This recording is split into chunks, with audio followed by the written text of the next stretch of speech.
नमस्कार मित्रांनो, मी सद्गुरू शैलजा उमाकांत कामत आणि तुम्ही पाहतात माझा political channel times of Maharashtra नेहमीप्रमाणे.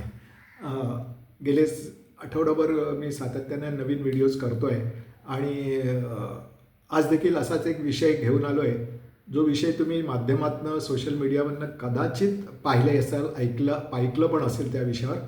पण मला वाटलं की मला पण व्हिडिओ याच्यावर करायलाच पाहिजे आणि मी नेहमी ज्याप्रमाणे तुम्हाला सांगतो की मी सगळं गोष्ट वाचतो, म्हणजे लॅपटॉपवर सगळ्या बातम्या वाचून त्याबद्दल लोक काय म्हणतात, पत्रकार म्हणतात, त्याचे इनपुट्स घेतो मी नेहमी आणि सरतेशेवटी मी व्हिडिओ करायचं की नाही ते ठरवतो. आज जो विषय तो माझ्या माइंडला it really attracted my mind and heart आणि तो विषय होता की गेली 11 वर्ष सातत्याने RSS, नंतर भारतीय जनता पक्ष, नरेंद्र मोदी, अमित शहा, सगळे मोदी भक्त हे नेहरू गांधी घराण्याला लाख लाख मोलाच्या शिव्या आणि असभ्य भाषेमध्ये नेहरूंची विटंबना करत असतात. कळलं की नाही? आणि ह्या सर्व 11 वर्षाच्या काळामध्ये सोनिया गांधींची पण ते अत्यंत खालच्या शब्दामध्ये, राहुल गांधींना तर अब्जावधी रुपये खर्च करून त्यांनी पप्पू ठरवलं गेले 11 वर्षामध्ये. पण या फॅमिलीची एक डिग्निटी बघण्यासारखी आहे, मोठेपण बघण्यासारखं आहे, पॉलिटिकल मॅच्युरिटी बघण्यासारखं आहे. ती म्हणजे या 11 वर्षाच्या काळामध्ये neither Sonia Gandhi, nor Rahul Gandhi, nor Priyanka Gandhi ever said anything against the Modi bhakt और they try to defend their self. एकही शब्द अपमानास्पद त्याला याने दिलेल्या एवढ्या टीकेला त्यांनी कधी प्रत्युत्तर केलं नाही. अब्जावधी रुपये खर्चून पप्पू ठरवण्याच्या गोष्टीला देखील राहुल गांधी कधी काही बोलले नाही, त्याला प्रत्युत्तर नाही केलं. 11 वर्षांनी मात्र त्यांनी आपल्या कृतीने, आपल्या प्रचंड अशा कार्याने आज अखंड वातावरण बदलून आज ह्या क्षणाला मी तुमच्याशी संवाद साधत असताना राहुल गांधींना पप्पू म्हणण्याचं धाडस कुठलाही मोदी भक्त देखील करू शकणार नाही, एवढं त्यांनी गेल्या 2.5-3 वर्षामध्ये कार्य करून दाखवलं. मुद्दा असा आहे की त्यांनी संसदेमध्ये च्या सुरुवातीला विरोधी पक्ष म्हणजे प्रमुख विरोधी पक्ष काँग्रेस आणि त्यांचे इंडिया ब्लॉकमध्ये इतर पक्षांनी सरकारला माय धरणी करून टाकलं होतं आणि त्यांना म्हणजे इलेक्शन कमिशन आणि म्हणजे निवडणुकीतील भ्रष्टाचारावर चर्चा पाहिजेच होती आणि ती चर्चा काय सरकार करायला देत नव्हतं. लोकसभेचं अधिवेशन, राज्यसभेचं अधिवेशन आणि जनतेला भिडणाऱ्या प्रश्नावर चर्चाच होऊ द्यायची नाही, असं हे धोरण होतं, जेणेकरून विरोधी पक्ष लोकसभेमध्ये, राज्यसभेत गोंधळ घालतील आणि एकदाचं विना चर्चा कुठली करता अधिवेशन पार पडेल अशी आशा होती. पण ते ह्यावेळेस विरोधी पक्षाची स्ट्रेंथ देखील जवळ 35 ते 40 असल्याकारणाने शेवटी सरकारला तिथे नमतं घ्यावंच लागलं आणि ती चर्चा घडवून आणावी लागली. पण सरकारने एक त्याला रायडर दिला, एक अट घातली, याच्या अगोदर आम्ही वंदे मातरमवर आम्हाला चर्चा करायची, डिबेट होईल. कळलं की नाही? आणि 150 वर्ष वंदे मातरम बंकिमचंद्रांच्या गीताला झाले, राष्ट्रगीताला, तर त्याच्यावर आपण चर्चा करू. ती विरोधी पक्षाने ॲक्सेप्ट केली, त्याच्यावर चर्चा झाली. पण तुम्हाला खरं सांगतो ना, हा माझा व्हिडिओ उशीर राहण्याचं कारण म्हणजे या दरम्यान, या 2 दिवसाच्या चर्चेच्या दरम्यान, म्हणजे राष्ट्रगीतावरील वंदे मातरमवरील चर्चा आणि त्यानंतर निवडणूक सुधारणांवरील चर्चा, या 2 दिवसाच्या या 2 चर्चेंच्या दरम्याने ज्या काही वक्त्यांनी एक म्हणजे बोलले आहेत, एक वक्ते, म्हणजे आमचा शिवसेनेचा अरविंद सावंत काय, अनिल देसाई काय, काँग्रेसचे अजय माखन काय, नंतर यांची भाषणं अतिशय उत्कृष्ट झालीच. पण माझ्या मनाला जे सर्वात अट्रॅक्शन झालं, which attracted my mind and heart is काँग्रेसच्या गांधी फॅमिलीने ह्या 2 दिवसाच्या चर्चेच्या दरम्यान, या दोन्ही चर्चांच्या दरम्यान म्हणजे पंतप्रधान मोदी, अमित शहा, भारतीय जनता पक्ष आणि RSSला अक्षरशः धुतलं. राहुल गांधी, त्याची मी आज चर्चा तुमच्याशी करणार आहे. कळलं की नाही? कारण काँग्रेस हे मुख्य विरोधी पक्ष आहे, जवळ 100 खासदार आहेत त्यांचे, आणि त्यांनी राहुल गांधींनी जे काय भाषण केलं, थोडक्यात भाषण केलं, त्यांनी काय लांबवलं नाही.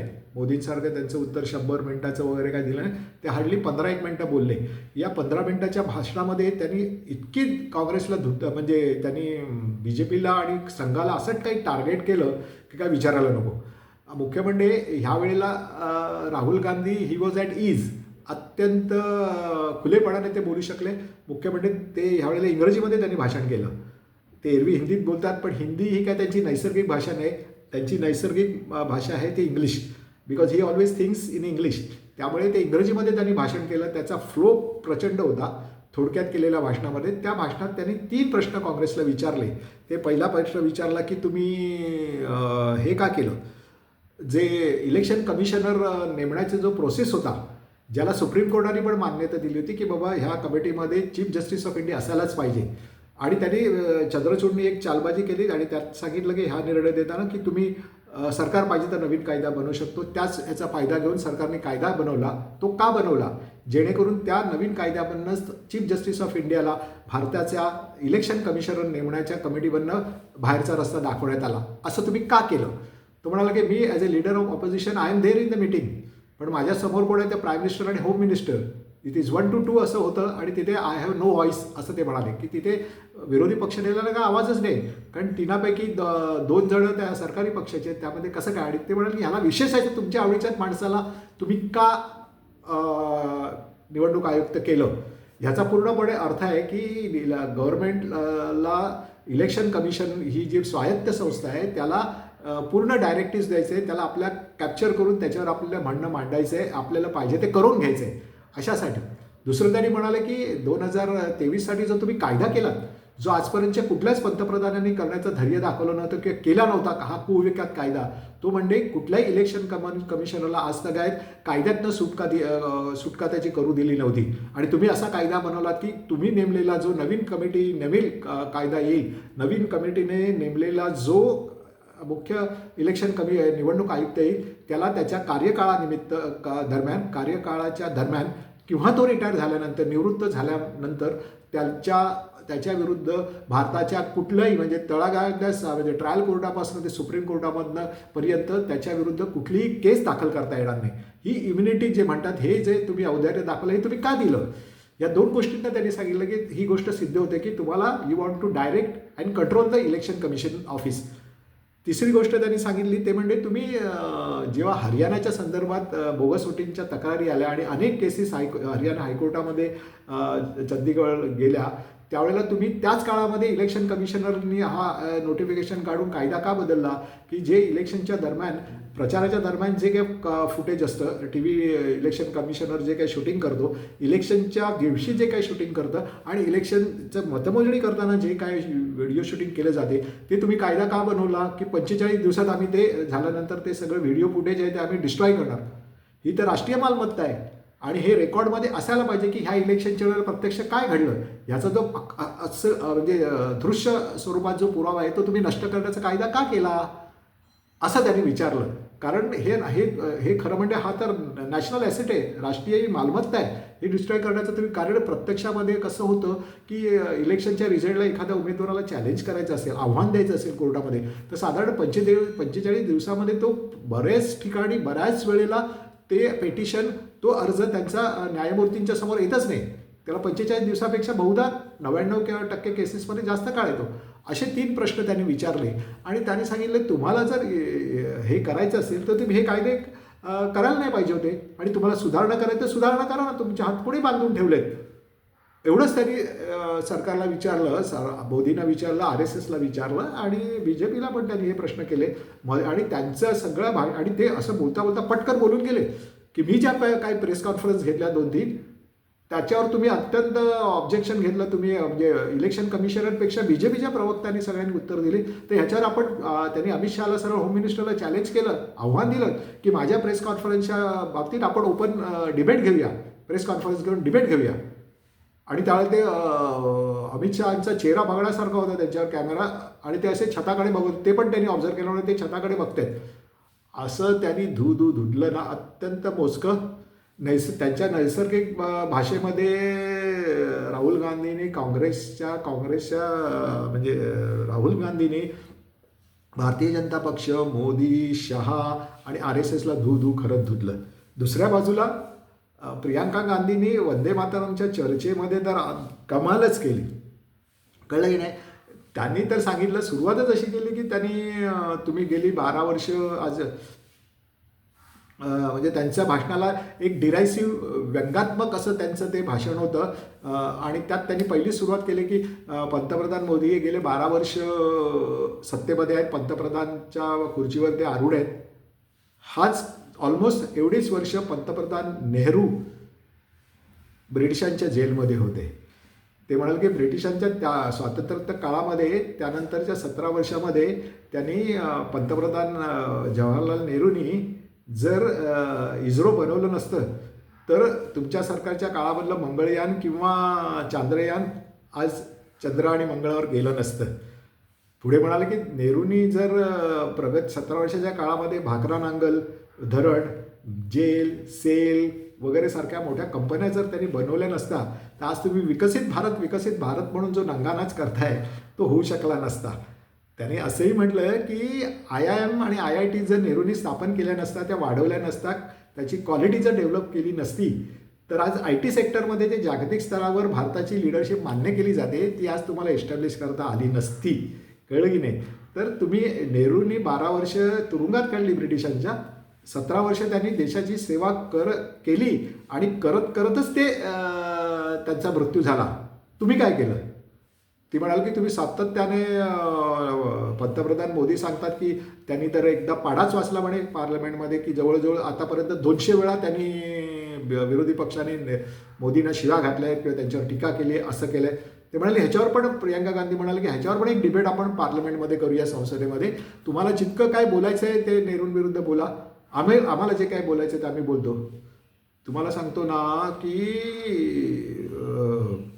ह्या दोन्ही म्हणजे प्रियंका गांधीच्या भाषणाच्या वेळेला आणि राहुल गांधींच्या भाषणाच्या वेळेला गेल्या 11 वर्षांना फरक जो माझ्या डोळ्याला दिसला तो म्हणजे मोदी शहा BJP विरुद्ध कोणी काय बोललं तर BJPचे सगळे जे फक्त ज्यांचं लोकसभेमध्ये राज्यसभेमध्ये येऊन काम काय तर मोदी यांनी यांच्याविरुद्ध बोललं तर त्यांच्याविरुद्ध नुसतं म्हणजे त्या वक्त्याला बोलू द्यायचं नाही, आरडाओरड करायचं आणि त्याचा दिलेला वेळ असा फुकट घालवायचा. आणि दुसऱ्या बाजूला मोदी किंवा शाह बोलत असतील तर जोरजोराने बाकडे वाजवायचे, डेस्क वाजवायचे. ह्याच्यासाठी ते खासदार तिथे मौनी बाबा सगळे बसवलेले आहेत. कळलं की नाही? या दोन्ही भाषणांच्या वेळेला BJPच्या सदस्यांनी राज्यसभेत किंवा लोकसभेमध्ये पण ना यांच्या भाषणामध्ये खोडा घालण्याचा प्रयत्न केला किंवा आरडाओरड केली नाही. शांतपणे त्यांनी बहुतांश शांतपणे त्यांनी ही सर्व दोघांची भाषणं ऐकून घेतली. याचा अर्थ मला दुसरा दिसतो की everything is not fair in the BJP and in the RSS. There is something is definitely cooking. काहीतरी प्रचंड घडतंय. आणि इंग्रजीमध्ये एक प्रॉवर्ब आहे, without fire there can't be a smoke. एवढी भयान शांतता भयान शांतता BJPचे खासदार लोकसभेमध्ये 240 जण आहेत ते निमूटपणे त्यांच्या अत्यंत प्रिय अशा व्यक्तींबद्दल विरुद्ध बोललेली भाषणं शांतपणे ऐकतायत. याचा माझ्या मनाला एक पत्रकार म्हणून जे दिसतं की something is wrong, everything is not fair and well in the BJP असं मला प्रामाणिकपणे वाटतं. मित्रांनो, हे जे मला बोलायचं होतं ना ते, आणि मुख्य म्हणजे काय, राहुल गांधी आणि प्रियंका गांधींनी एक गोष्ट काय एस्टॅब्लिश केली की राहुल गांधींनी त्यांच्या प्रेस कॉन्फरन्स केल्या, ते प्रत्येक सभेमध्ये इलेक्शनच्या प्रोसेसबद्दल बोलत आहे. It has never been recorded officially. त्याचा कुठे शास्त्रीय स्तरावर त्याचा रेकॉर्ड होत नव्हता. ह्या चर्चेच्याद्वारे त्यांनी जे काही 3 मुद्दे मांडले ते आज सरकारी रेकॉर्डमध्ये आले, सरकारमध्ये ते शूट झालेलं आहे. आणि सरकारचा जो लोकसभेचा जो दस्तऐवज आहे जो येणाऱ्या पिढीला मिळणार आहे त्याच्यामध्ये त्यांनी रेकॉर्डमध्ये आणलं की निवडणुकीमध्ये इलेक्शन कमिशनला कसं भारतीय जनता पक्षाने स्वतःच्या ताब्यात घेतलं आणि स्वतःचं एक व्हर्टिकल किंवा एक डिपार्टमेंट बनवून टाकलं. हे राहुल गांधींनी आज रेकॉर्डवर आणलं, हे त्यांचं श्रेय आहे. कळलं की नाही? अशा तऱ्हेने पण हे सर्व करता करता मला वाटलं की एक मुद्दा या दोघांनी म्हणजे राहुल गांधी विसरले. ते म्हणाले विसरले असं मला वाटतं, ते म्हणजे ह्या सर्व सूचना करत असताना त्यांनी एक महत्त्वाचा मुद्दा मांडायला पाहिजे होते आणि एक मागणी करायला पाहिजे होती की तुम्हाला ह्या सुधारणा एवढं करायचं, आम्ही सगळं काही आमचं हे करतो, ऑब्जेक्शन्स मागे घेतो, तुम्ही बॅलेट पेपरवर इलेक्शन घ्या ना. बॅलेट पेपरवर इलेक्शन घेतलं की हा प्रश्न येणारच नाही. बहुतेक याच्यातले जे प्रॉब्लेम आहेत ते येणारच नाहीत. कळलं की नाही? असा जो मुद्दा होता तो कदाचित मांडायला विसरले असतील असं मला वाटतं. मित्रांनो, मी आज तुमच्याशी ह्या विषयावर संवाद साधताना माझं मन ओपन करून मला जे वाटलं ना, आणि सतत मला राहुल गांधींच्या भाषणाच्या दरम्यान वाटत होतं, त्यांनी जे अमित शहाना जे आव्हान दिलं ना, की तुमचं आणि माझं एक प्रेस कॉन्फरन्समध्ये डिबेट होऊ दे माझ्या प्रेस कॉन्फरन्सच्या संदर्भात, माझ्या वार्तालापाच्या संदर्भात, ते ना आपण लहान मुलाला कसं काय बोलायचं असेल ते त्याला चिडवण्यासाठी चिमटे वगैरे काढतो किंवा काहीतरी त्याची कळ काढतो, तशा रीतीने ना ते अमित शहाना भडकवत होते आणि ते शेवटी भडकले. पण त्यांचा रिप्लाय देताना ते सालाबिला जे असंसदीय भाषा देण्यावर तो राहुल गांधींच्या भाषणाचा परिणाम होता की त्यांना भ्रमिष्ठासारखी त्यांची परिस्थिती करून देतील, कारण त्यांच्याकडे उत्तरं नव्हतं. त्यांनी केलेल्या आरोपामध्ये 100% तथ्य आहे हे जनतेला दिसतंय आणि त्याला उत्तरं भारतीय जनता पक्ष आणि विशेषतः मोदी शागळे नाहीत हे त्यांनी सिद्ध केलं. मित्रांनो, तुम्हाला हे माझं जर म्हणणं पटलं असेल, आवडलं असेल तर न चुकता माझ्या व्हिडिओला लाईक करा, सर्वत्र शेअर करा आणि न चुकता माझा जो चॅनल आहे टाइम्स ऑफ महाराष्ट्राला सबस्क्राईब करा. माझ्या त्या मीटरमध्ये काहीतरी यूट्यूबचं काहीतरी गडबड झालेली मला वाटते. तुमच्यापैकी कोणाला जे याच्यामधलं नॉलेज असेल तर कृपया माझ्याशी कॉन्टॅक्ट करून मला ह्याच्यामध्ये मदत करण्याचा प्रयत्न करा. माझा ईमेल ॲड्रेस आहे sadgurukamat55@gmail.com आणि मला भेटण्यासाठी माझा जो दुसरा ब्लॉग आहे sadgurukamat.blogspot.com माझे सर्व आर्टिकल्स इंग्लिश मराठीमधले माझे लेख देखील तुम्हाला तिथे वाचता येतील. मी उद्या परवा आणखीन काही विषयांवर, अशाच राजकीय विषयांवर, मुख्य म्हणजे भारतीय जनता पक्षामध्ये जे राजकीय प्रचंड मोठं वादळ दिल्लीमध्ये चालले, RSS विरुद्ध BJPचे संसदीय दल, त्यांच्या खासदारांमध्ये असलेली म्हणजे अस्वस्थता, याबद्दल मी व्हिडिओ करणार आहे. पण हे सर्व पाहण्यासाठी, ऐकण्यासाठी प्लीज टेक केअर.